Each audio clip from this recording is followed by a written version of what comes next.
lot of banners, as you can tell, kind of with the walls around here, and a lot of rug cooking currently, videos, sculptures, print, drawing, and anything I really can put my hands on, I basically try to use.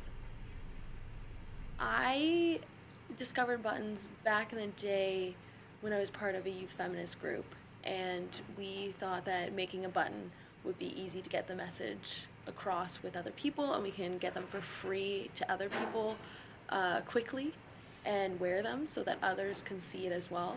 And that's when I first learned about how to make buttons and how to get access to buttons.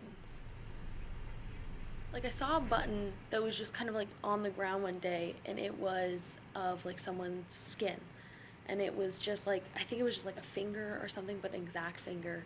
And I was realizing like what the potential that could be with buttons. You don't have to do a drawing. You could take an image of anything that looks really accurate and cover a surface to make this new texture.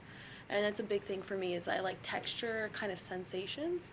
And I think with having a portability with buttons and including them in zines and having them be able to just like give a different function to the art where it can move around, where someone could take a button and take it with them and take an art piece with them from a gallery.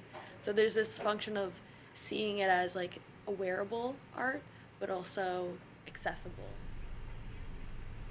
This is my favorite one, because that just, even just that text of just little and like a little pumpkin, it just makes the whole button just feel so small and so important and so precious that you have to take care of it. And it's just, oh, it's my favorite one. It makes me so happy when I look at it.